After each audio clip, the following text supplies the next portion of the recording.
Hi friend, welcome to E concept. आज हम discuss करेंगे इन्वेंटरी मैनेजमेंट के बारे में। इससे पहले जो हमारा टॉपिक था वो भी इन्वेंटरी के बारे में था और उसमें हमने डिस्कस किया था कि इन्वेंटरी की क्या बेसिक टाइप्स होते हैं, उसके क्या बेसिक फंक्शंस होते हैं। तो यहाँ पे हमारे पास दो टर्म्स हैं, एबीसी एनालिसिस है और साइकिल काउंटिंग है। इस केस में हमारे पास इन्वेंटरी मौजूद है। फॉर एग्जांपल, हम कोई भी मैन्युफैक्चरिंग फैसिलिटी है या कोई भी हम रिटेलर है, ठीक है, तो हमारे पास इन्वेंटरी मौजूद है और उस इन्वेंटरी का हमने एनालिसिस करना है, मतलब उसकी काउंटिंग करनी है या हमने उसके रिकॉर्ड्स हैं जो से उनको एक मेंटेन करना है उनका। तो उनके लिए दो तकनीक्स होती हैं, एबीसी एनालिसिस और साइकिल काउंटिंग है। ये बेसिक तकनीक्स हैं। तो ये उसके लिए होता है जो से हैंड इन्वेंटरी आपके पास मौजूद होती है। So first we have ABC analysis, a method for dividing on hand inventory into 3 classification based on annual dollar volume. इसमें यह है कि हमारे पास इन्वेंटरी मौजूद है, ठीक है, और उसको हम 3 क्लासेस में हम उसको डिफ़ाइन कर देंगे, ए क्लास, बी क्लास और सी क्लास। तो इसका जो सा बेसिक्स हैं इसके जो से वो पेरेटो प्रिंसिपल है, और पेरेटो प्रिंसिपल का मतलब ये होता है critical few and trivial many. उसको दूसरे लफ्ज़ों में 80/20 रूल भी कहते हैं।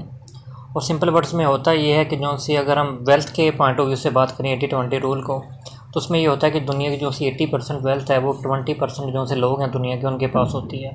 और वाइस वर्सा अगर हम जाएं तो 20% जो से दुनिया की वेल्थ होती है वो दुनिया के 80% लोगों के पास होती है।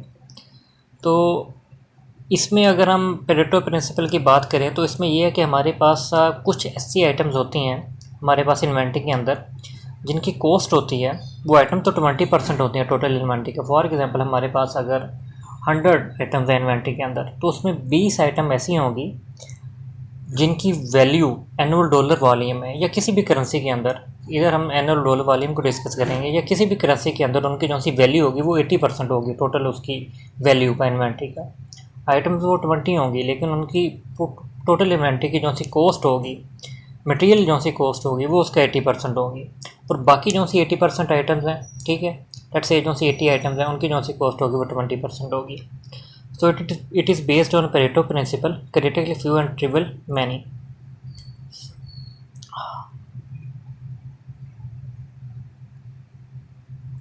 Okay, purchasing resources for items A should be more than that for item B and C. लाजमी बात है, जब हमारी ए आइटम्स है वो क्रिटिकल हैं, उनका मतलब तादाद भी कम है और उनके लिए जो से रिसोर्सेज हैं, स्पेशली फाइनेंशियल रिसोर्सेज हैं, वो ज़्यादा लग रहे हैं, तो उनके लिए जो सी हमारे परचेजिंग रिसोर्सेज होंगे उनके ऊपर हमारी इनपुट ज़्यादा होगी।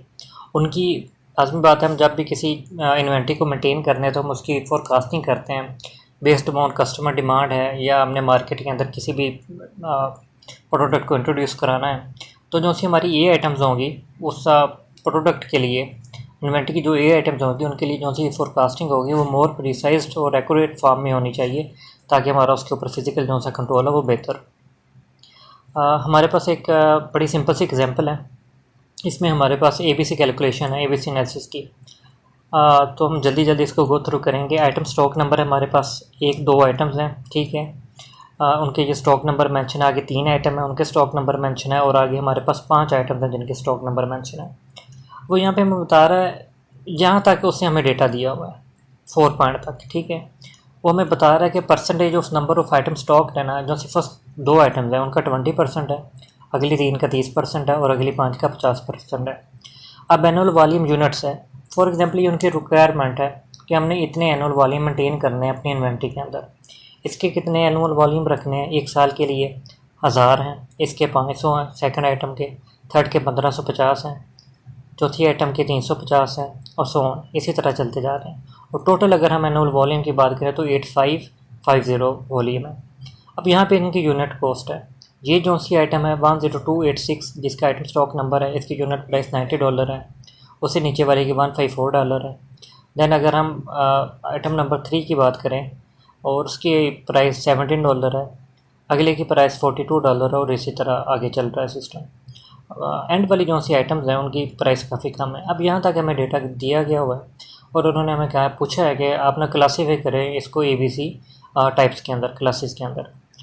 तो अब हमारे पास अगर हम इस आइटम की बात करें तो हमारे पास एनुअल वॉल्यूम है 1000 ने यूजेज है फॉर एग्जांपल, और इनकी यूनिट कॉस्ट ये है, तो टोटल जो सी उसकी कॉस्ट बन जाएगी। तो वो हमारे पास आएगी कि इसको इसके साथ मल्टीप्लाई कर देंगे। ये यूनिट कॉस्ट है एक आइटम की, तो टोटल आइटम कितनी हमारे पास 1000, तो आपस में दोनों को मल्टीप्लाई करेंगे तो हमारे पास $90,000 आ जाएगी। इसी तरह सेकंड आइटम के लिए जाए तो 500 है, यूनिट कॉस्ट हमारे पास $154 है, दोनों को मल्टीप्लाई करेंगे तो 77,000 आ जाएगी। इसी तरह ये सब की उन्होंने वैल्यूज़ निकाल ली हैं और एंड पे प्लस किया तो वो इनके पास टोटल अमाउंट आ गई है एनुअल डॉलर वॉल्यूम में के अंदर। ये टोटल इन्वेंट्री के लिए है, ये वाली अमाउंट टोटल इन्वेंट्री के लिए है कि कितनी अमाउंट है टोटल इन्वेंट्री की। अब अगर हम इस की परसेंटेज निकालें सिर्फ आइटम नंबर 1 की, तो सिंपल सा फार्मूला है, हमारे पास टोटल अमाउंट है, इसकी जो सी वर्थ होगी या वैल्यू होगी उसको हम ऊपर रखेंगे, डिवाइड बाय हम इसको कर देंगे मल्टीप्लाई बाय 100, हमारे पास परसेंटेज के अंदर आंसर आ जाएगा। तो इसकी जब हमने परसेंटेज निकाली कैलकुलेट किया तो इसका आता है हमारे पास आंसर 38.8%। सेकंड वन के इसी तरह 77,000 ऊपर आ जाएगा, नीचे $232,057 आ जाएगा। जो भी आंसर आएगा उसको हम मल्टीप्लाई कर देंगे 100 के साथ परसेंटेज निकालने के लिए, तो हमारे पास परसेंटेज आ गई 33। इसी तरह हमने सबकी परसेंटेज निकाली। अगर इन दोनों का हम ऐड करें तो ये तकरीबन बन रहा है 72। तो हमने पीछे जो सा डिस्कस किया हुआ है परेटो प्रिंसिपल, जिसको critical few and trivial many भी कहते हैं, 80/20 रूल है, उसमें यही होता है कि जो सी आपकी ये आइटम्स हैं तकरीबन 80% होती हैं, ठीक है, मतलब ये आइटम्स सॉरी 20% होती हैं, और उनके ऊपर जो से टोटल फाइनेंस या एनुअल डॉलर वॉल्यूम खर्च हो रहा है वो 80% हो रहा होता है। तो यहाँ पे अगर हम देखें तो ये जो C percentage of annual dollar volume बन रही है टोटल अमाउंट के अंदर से इन दो आइटम्स की किसी 72% बन रही है, मतलब 70-80% है। तो ये हमारी हो जाएंगी आइटम्स ये क्लासिफिकेशन के अंदर, मतलब आइटम्स के नंबर्स कम है। अगर हम ओवरऑल भी बात करें, ये हमारे पास 8500 के राउंड अबाउट आइटम्स थी, और ये सिर्फ 1500 आइटम है हमारे ऊपर दोनों, लेकिन 1500 आइटम है, लेकिन अगर उसकी एनुअल डॉलर वॉल्यूम जो सी उसके अंदर देखें तो परसेंटेज 72% है। अब इसी तरह नीचे वाली जो सी 3 आइटम्स हैं उनको अगर हम ऐड करें तो उनकी 23% बनती है, तो हम इसको भी क्लासीफाई कर देंगे। और जो सी नीचे वाली सारी आइटम्स हैं इसी तरह उनको डिवाइड करके उनकी परसेंटेज निकाली गई है, और एंड पे मतलब उन 5 की परसेंटेज 5 आ रही है, ठीक है। तो ये हमारी सी क्लासीफिकेशन के अंदर आ जाएंगी। अब इनके ऊपर 5% का मतलब है कि इनके ऊपर टोटल जो सा एनुअल डॉलर वाली में जो सी कॉस्ट आ रही है वो तो सिर्फ 5% है, लेकिन अगर हम इनके नंबर्स की बात करें तो वो काफ़ी ज़्यादा ऑलमोस्ट 50% नंबर तो यही हैं, इन्हीं के हैं, ठीक है। तो रूल सिंपल ये होता है कि 70-80% या 75% के राउंड अबाउट आपकी जो सी ए आइटम्स होती हैं, 20-25% आपकी बी आइटम्स होती हैं, और 5-10% आपकी सी आइटम्स होती हैं। तो इसके अंदर वो रेंज के अंदर वो आ रही होती हैं। तो सिंपल ये ABC कैलकुलेशन है, आपने कोई भी आइटम्स का एनुअल डॉलर वॉल्यूम सबका निकाल लेना और उसकी परसेंटेजेस निकाल लेनी है। तो ऐसी आइटम्स जिनके नंबर कम है और परसेंटेजेस ज़्यादा हैं तो आपके ए क्लासिफिकेशन के अंदर आ जाएंगी, उससे कम वाली बी में आ जाएंगी। रेंजेस दो ही हैं, 70-75% है, 20-25 और 5-10% है, या 5-8% है। Now we have cycle counting. Cycle counting का मतलब ये होता है कि आपके पास जो से इन्वेंटरी रिकॉर्ड्स हैं उनकी आप कंटिन्यू रिकन्सिलिएशन करते हैं, मतलब आप देखते रहते हैं कि आपके जो से रिकॉर्ड्स हैं वो सही तरीके से मेंटेन हो रहे हैं, उनमें कोई प्रॉब्लम वगैरह तो नहीं है। अब cycle counting uses inventory classification develop through ABC analysis. Actually this is one step ahead. अब हमारे पास क्लासिफिकेशंस हैं। फॉर एग्जांपल हम कोई भी एक बुक शॉप है हमारे पास, ठीक है, तो हमने बुक्स की इन्वेंटरी की हुई है, तो हमने बुक्स को ABC क्लासिफिकेशन के अंदर हमने डिस्ट्रीब्यूट कर दिया हुआ है, हमने ABC क्लासिफिकेशन कर ली हुई है। अब उस ABC क्लासिफिकेशन के ऊपर हमने साइकिल काउंटिंग करनी है। तो जो सर ABC क्लासिफिकेशन है, एनालिसिस है, वो पहला स्टेप है, और साइकिल काउंटिंग है जो सा वो दूसरा स्टेप है। ये करता क्या है, ये बताता है how accurately inventory records can be maintain, element annual inventory adjustment. For example in the last of the year अगर आपने कुछ एडजस्टमेंट करनी है, कोई चीज़ आपके पास शॉर्ट हो गई है, लाजमी बात है चीज़ें प्लस माइनस में होती हैं, तो आप उनको एडजस्ट कर सकते हैं, आपको पता चल जाता है साइकिल काउंटिंग से कौन सी चीज़ आपके पास प्लस में है, कौन सी कम में है। मेंटेन एक्यूरेट इन्वेंटरी रिपोर्ट्स, आपके रिकॉर्ड्स जो होते हैं वो मतलब मेंटेन होते हैं प्रॉपर तरीके से। बाकी ये इनके यहाँ मिनिमाइज टाइम हो जाता है, ऑपरेशनल एफिशिएंसी बढ़ जाती है, सेटिस्फेक्शन हो जाती है, ये सिंपल है। अब यहाँ पे हमारे पास इसकी एग्जांपल है। अच्छा, इसमें यह है कि Coles truck incorporation builder 5 quality refuse trucks has about 5000 items. हमारे पास एक इन्वेंट्री है जिसके अंदर 5000 आइटम्स हैं, ठीक है, और वो इनको साइकिल काउंटिंग करना चाहते हैं डेली बेसिस के ऊपर, ठीक है। तो अब उन्होंने इसमें एक ओम स्टूडेंट लिखा हुआ है, फ़र्ज़ करें उनका कोई भी एम्प्लॉय था, उसने अब इसको पहले ए क्लासिफिकेशन के अंदर उनको डिवाइड कर दिया। मतलब सेम इसी तरह जिस तरह हमने पीछे किया है, उसने सारी आइटम्स ली होंगी। कितनी आइटम्स हैं उसके पास? आइटम्स को उसके पास 5000 है, ठीक है। Has about 5000 items in inventory. तो उससे उन आइटम्स को डिवाइड कर उसको ए बी सी क्लासिफिकेशन के अंदर ले के आ गया वो, ठीक है, सेम इसी प्रॉब्लम को, ठीक है। तो यही वो बता रहा है कि 500 उसके पास ए आइटम्स हैं, 1750 उसके पास बी आइटम्स हैं एंड 2750 उसके पास सी आइटम्स हैं। तो it's a healthy amount of items, you know. तो अब हमारे पास 3 आइटम्स हैं, तो उसने डिवाइड कर दिया हुआ। हम पिछले जो प्रॉब्लम में करके हैं कि ए आइटम्स कौन सी हैं, बी आइटम्स कौन सी हैं, सी आइटम्स कौन सी हैं। अब कंपनी पॉलिसी ये बनाती है, वो ये कहती है कि ए आइटम्स हैं, लाजमी बात है ए आइटम्स वो जो सी मतलब क्रिटिकल आइटम्स हैं, तो उनके लिए जो से रिसोर्सेज होती हैं वो उन्होंने ज़्यादा इनपुट करना है। तो वो कहते हैं कि इनकी जो सी काउंटिंग होनी चाहिए वो हर माह के अंदर होनी चाहिए, और एक माह के अंदर जो से वर्किंग डेज़ हैं वो 20 वर्किंग डेज़ हैं। इसी तरह जो से बी आइटम्स हैं उनकी एवरी क्वार्टर होनी चाहिए। एक माह के अंदर 20 वर्किंग डेज़ हैं, तो 3 माह के अंदर वो 60 हो जाएंगे।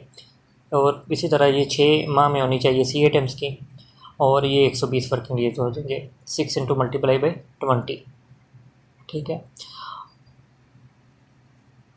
ए के कम है क्योंकि वो क्रिटिकल आइटम्स हैं, बी के उससे कम है वो लेस क्रिटिकल आइटम्स हैं, और सी जो सी कॉमन आइटम्स हैं तो उनके लिए उन्होंने ज़्यादा रखे हुए डेज़। और 20 वर्किंग डेज़ कहने का मतलब ये है कि जितनी आइटम्स हैं ना 500, ये टोटल काउंट हो जानी चाहिए 20 डेज़ के अंदर, ठीक है। अब हमारे पास आइटम क्लास है, ए क्लास है, बी क्लास है, सी क्लास है, और आगे इनकी क्वांटिटी मेंशन है, ये हमें गिवन है। 500 है, 1750 है और 2750 है सी की। आगे हमारे साइकिल काउंटिंग जो सी पॉलिसियाँ डेवलप हुई हुई है वो भी हमें गिवन है, ठीक है। अब हम सिंपली ये करना है कि 500 आइटम्स है और हमने उसको 20 डेज़ के अंदर कंप्लीट करना है। तो 500 डिवाइडेड बाई 20, पर डे कितनी आइटम्स आएंगी? 25 आइटम्स आएंगी पर डे। तो हमने 25 आइटम्स अगर हर दिन काउंट करें, मतलब 25 आइटम्स हैं, ये 25 आइटम्स हैं और उनके अगेंस्ट उनकी क्वांटिटी भी डिफरेंट हो सकती है। तो अगर हम 25 आइटम्स को, समझ रहे हैं ना मेरी बात, फॉर एग्जांपल ये हमारे पास टोटल 5000 आइटम्स थी, ठीक है। अब 5000 आइटम्स का मतलब है कि एक आइटम का एक कोड है, लेकिन उस आइटम डिफरेंट हो सकते हैं। फ़र्ज़ करें एक उसके अंदर आइटम थी, मैं एग्जांपल दे रहा हूँ कि अगर आपके पास एक स्पेशल किस्म का बेयरिंग था, ठीक है, बेयरिंग था, या आपके पास कोई भी इस तरह का इक्विपमेंट था, फॉर एग्जांपल आपके पास एक बॉल पॉइंट था, ठीक है। अब वो बॉल पॉइंट एक आइटम है, ठीक है, लेकिन उसकी आगे तो क्वांटिटी ज़्यादा हो सकती है ना, वो मिलियन में भी हो सकता है, हज़ारों के अंदर हो सकता है, सैकड़ों के अंदर हो सकता है, ठीक है। तो अब कहने का ये मतलब है कि उसकी जो सी आइटम्स है ना, ए आइटम क्लासिफिकेशन है जो सी, उसको 25 आइटम्स उसने पर डे ना उसने काउंट करनी है, ठीक है, कि इनकी जो सी नंबर्स है वो पूरे हैं कि नहीं पूरे, ठीक है। इसी तरह बी आइटम्स की बात करें, 1750 डिवाइडेड बाई 60, क्योंकि 60 वर्किंग डेज से इसके क्वार्टरली ये कंप्लीट करना था हमने साइकिल, तो इसको डिवाइड करें तो हमारे पास 29 डेज आ जाते हैं, सॉरी 29 आइटम्स पर डे आ जाती हैं।